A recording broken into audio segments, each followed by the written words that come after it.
Good morning, children. Standard 7, Subject English Bal Bharti, Unit 3. So, today we are going to see lesson number 3.3, A Crow in the House, which is taken from Grandfather's Private Zoo, written by Ruskin Bond. So, children, let's see on page number 64. Here, the author himself is the narrator of the story. So, let's turn to the story. The young crow had fallen from its nest and was fluttering about on the road in danger of being crushed by a cart or a tonga or seized by a cat when I picked it up and brought it home.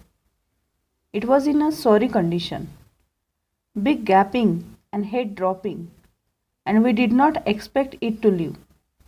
But grandfather and I did our best to bring it round.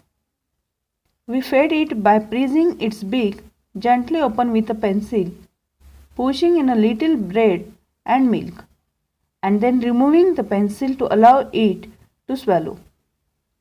We varied this diet with occasional doses of grandmother's homemade plum wine, and as a result, the young crow was soon on the road to recovery.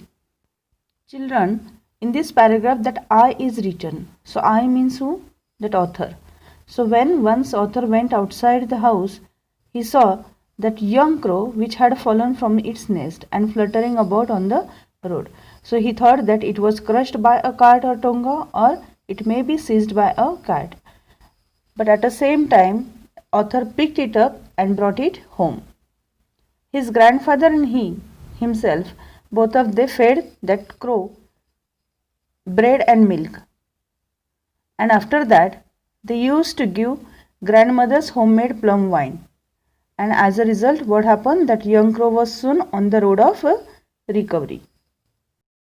He was offered his freedom, but he did not take it. Instead, he made himself at home in the house.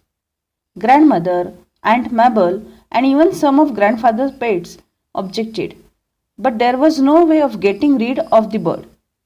He took over the administration of the house. Author and his family members were allowed him to go outside the house, to fly outside the house. But that crow was not ready to go outside the house. Instead of that, he made himself a home in the house.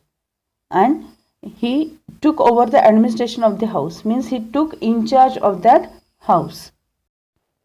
We were not sure that he was male, but we called him Caesar. Before long, Caesar was joining us at meal times, beside finding his own grubs and beetles in the garden.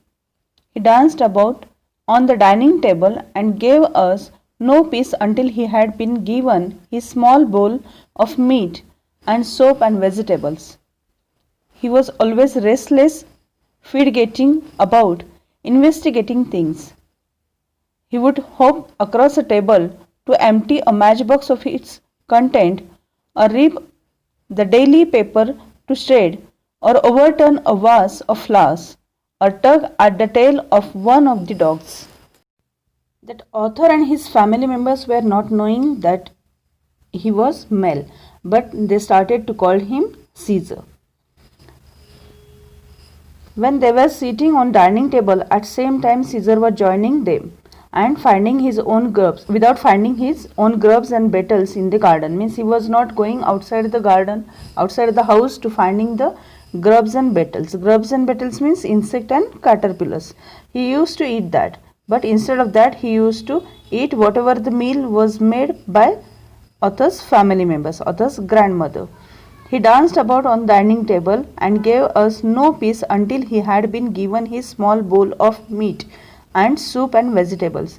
Means when they were giving him his bowl of meat, soup and vegetable, after that only he was keeping silence on the dining table.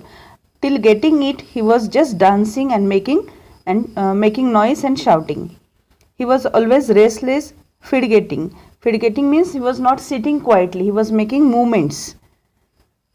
He would hop across a table to empty a matchbox of its content, or rip the daily paper or shreds, or overturn a vase of flowers, means he was not keeping silence on the dining table. He used to do any movement, any kind of dangerous movement on the dining table till he will get his bowl of meat, soup and vegetable. Children, at the same time, now we will discuss the question which are given on the left side of the page. That questions are related with this given part of the story. So let's see now the first question. What dangers were likely to befall the young crow? So its answer will be, the young crow was in danger of being crushed by a cart or a tonga or seized by a cat. Next question is given over here. Who were the other members of the author's family living in the same house? So answer will be, the other members of the author's family living in the same house were his grandfather, his grandmother and Aunt Mabel. Next question. Did the author's grandfather like animals? How do we know that? Give 2 examples from this page to support your answer. Children, I think that after listening this explanation, you got it that grandfather likes the animals. So answer will be yes, the author's grandfather liked animals. This is apparent from the fact that he helped the author to restore the crow to life. Grandfather also had a lot of pets in the house. This shows that he liked animals. Let's see the next question. What is implied in he took over the administration of the house? He means here that crow.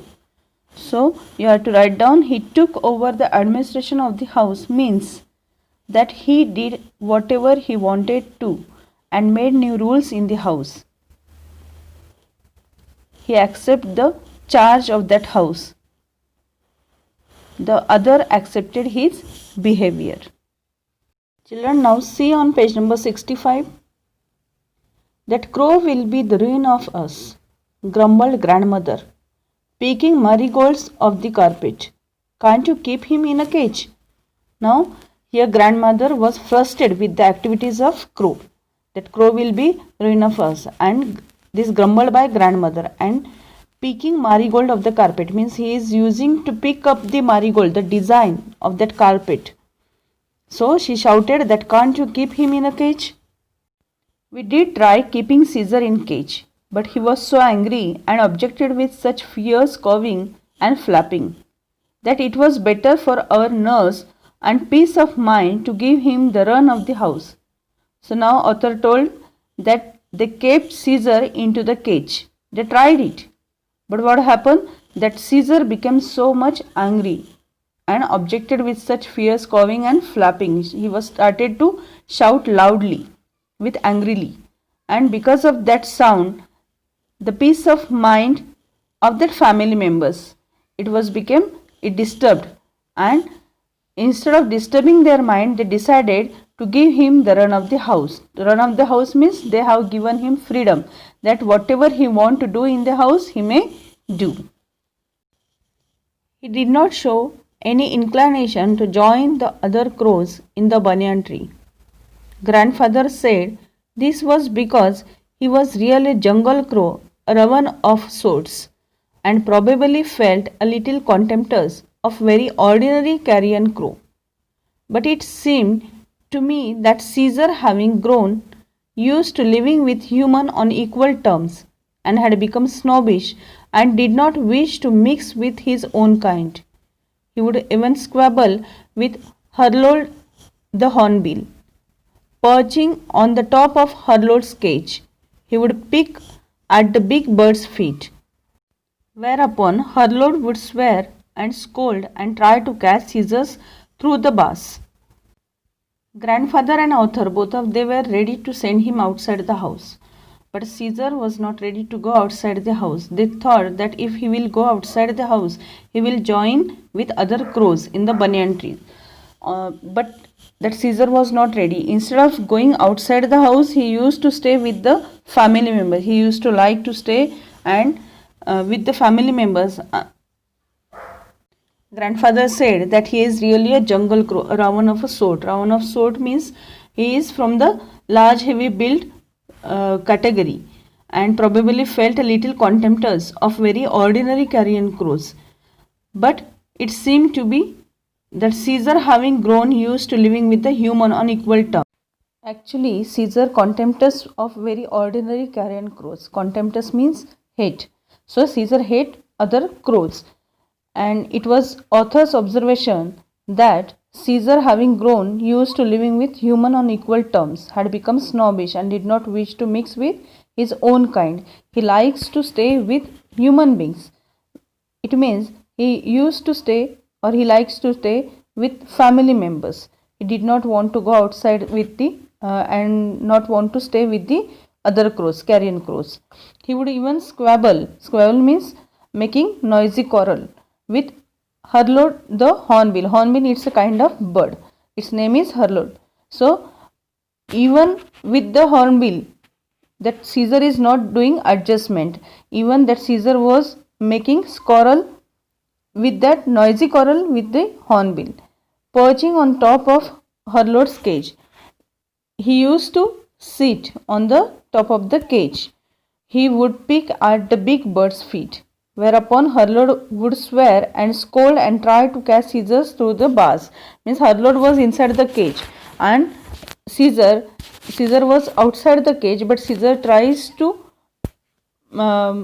quarrel with Herlod, and at the same time that Herlod is not Herlod also scold and try to catch Caesar through the bars. In time, Caesar learned to talk a little as Raven sometimes do in a cracked, throaty voice. He would sit for hours outside the window, banging on the glass with his beak and calling, "Hello, hello." He seemed to recognize the click of the gate when I came home from school and would come to the door with a hop, skip and jump and saying, "Hello, hello." I had also taught him to sit on my arm and say, "Kiss, kiss," while he placed his head gently against my mouth. On one of Aunt Mabel's visits, Caesar alighted on her arms and cracked, "Kiss, kiss." Aunt Mabel was delighted and possibly flattered and leaned forward for a kiss. But Caesar's attention shifted to my aunt's gleaming spectacles, and thrusting at them with his beak, he knocked them off. Aunt Mabel never was a success with the pets. Sometimes Caesar, behaving like a raven, raven means the jungle crow, he tries to talk in a throaty voice. Author taught him to say "hello, hello." He would sit for hours outside the window, banging on the glass with his beak and calling, "Hello, hello." When author came from school, he would come to the door with hop, skip and jump and saying, "Hello, hello."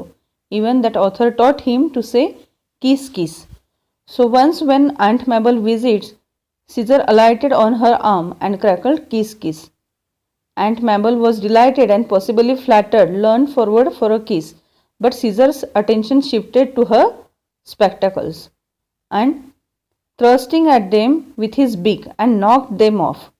Aunt Mabel wants to kiss him, but she never was success with the pets. Pet or pest, grandmother insisted that Caesar was a pest in spite of his engaging habits. So pest matlab insect. So grandmother insisted that Caesar was a pest. It is not a pet, but it is a insect because of his engaging habit. Engaging habit matlab charming and attractive habits. If he had restricted his activities to our house, it would not have been so bad. But he took to visiting neighboring houses and stealing pens and pencils, hair ribbons, combs, keys, shuttlecocks, toothbrushes, and false teeth. He was especially fond of toothbrushes and made a collection of them on top of the cupboard in my room. Most of the neighbors were represented in our house by a toothbrush. Toothbrush sales went up that year. So did grandmother's blood pressure. Grandmother's BP was increasing because of Caesar's activities. That author was thinking that he had restricted his activities to his own house. It would not have been so bad. But It was his bad habit that he was visiting neighboring house and stealing pens, pencil, hair ribbons, combs, keys, shuttlecocks, toothbrushes and false teeth. He was especially fond of toothbrushes and he made a collection of all the things on the top of the cupboard in the author's room. And most of the neighbors were represented in their house by a toothbrush, and because of that grandmother's BP was became high. Caesar spied on children going into the bunny's shop and often managed to snatch sweets from them as they came out. So Caesar was very naughty. He was observing when the children going into the bunny's shop, and when they returned back with sweet, he managed to snatch it. Clothes pegs fascinated him. Neighbors would return from the bazaar to find their washing lying in the mud and no sign of the pegs. Naturally, that pegs were stolen by Caesar, and these two found their way to the top of my cupboard, and he kept all that pegs on the top of the cupboard. It was Caesar's gardening activity that finally led to disaster. So, once his gardening activity which led him to disaster. He was helping himself to our neighbor's beans when a stick was flung at him, breaking his leg. I carried the unfortunate bird home, and grandfather and I washed and bandaged his leg as best we could. But it would not mend. Caesar hung his head and no longer talked. He was injured, and because of that, he not longer talked. He grew weaker day by day, refusing to eat.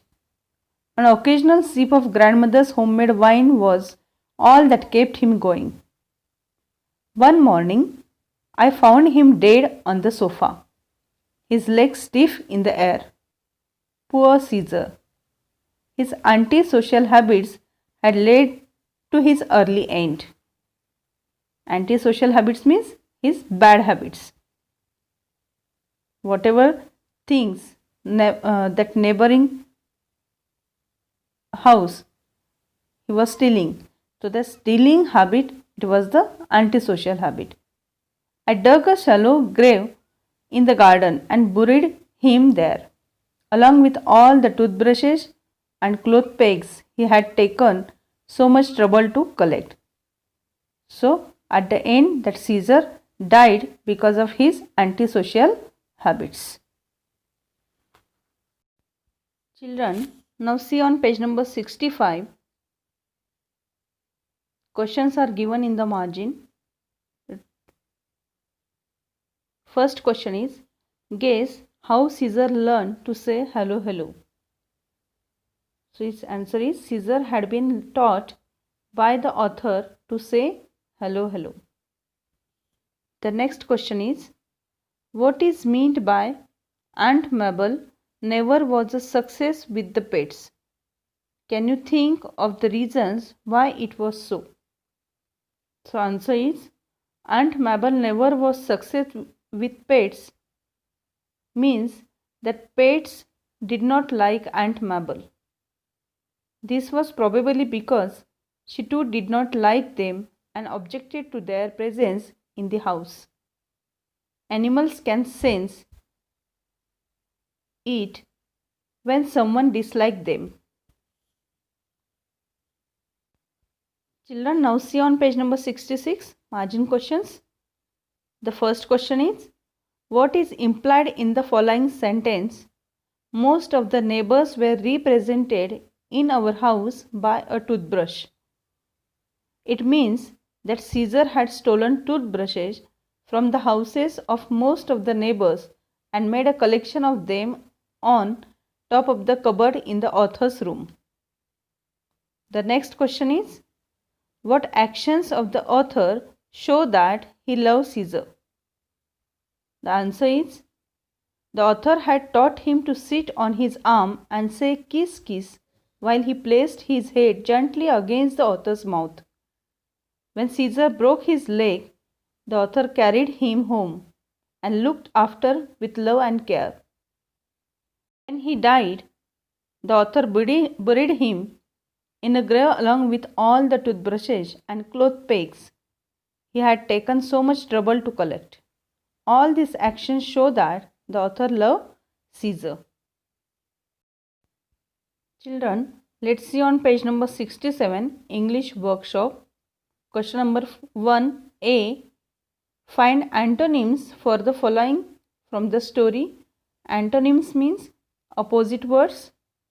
So first word is motionless. Its opposite word is restless. Captivity, freedom. Next word, that is frequent, occasional, dull, gleaming, gentle, fierce, cooperated, objected, deep, shallow, humble, snobbish. Children, now see question number 1b. Now try to find out synonyms. It means words that mean the same, similar words for the following. So some words are given over here. For these words, you have to find similar word, and for that you have to use dictionary and find out yourself and write down. Second question, using your imagination, write how the other pets in the house could have objected to Caesar's living in their house. For this also you have to read lesson and write down in your own words. Question number 3. Prepare a table to show Caesar's pranks at home and outside. Again same thing. Children, for this also you have to read lesson and write down in your own words whatever the activities were done by Caesar inside and outside the house. Question number 4. Relate the life story of Caesar, rearranging the facts in a proper sequence in the form of a flow chart. Now here some sentences are given, so you have to write down that in a proper sequence, in a flow chart. So its answer is first one, that young crow is saved by the narrator. Next one, the crow is named Caesar. Caesar begins to upset things at home. Caesar objects to being caged. Caesar begins to trouble neighbors. Neighbors flings a stick at Caesar. Caesar passes away. This is the proper sequence. So write down this answer in your classwork copy. For question number 5, rewrite your own words one event from the story, one of the Caesar's trait that makes you laugh. So you have to write down, first you have to listen this video carefully. After that, whatever the story you understood, you have to write in short in your own words. It means you have to write summary of the story. Next question, hold a debate on pets or pest. So here you have to write down the pets, meaning of pets and meaning of pest. What is the similar and what is the difference in between both words? Next one, do you have pet animals? Write an interesting story about your own or your friend's pet. So you have to write down about a pet animal. If you are having your own pet animal, you have to write down about it, or you may write about other pet animal which your friend having. Now the next question, it is language study. Compliments. These are two types of compliments, subject complement and object complement. So children, already we learned about subject and object in last lesson. So now here we are going to see subject complement and object complement. Subject complement is a word or a phrase used after a verb that describes the subject. For example, I am hungry. My sister became a teacher. So now children, you can see that under hungry and teacher, underline is there. So hungry and teacher both describe the subject of the verb. Therefore, they are subject complements.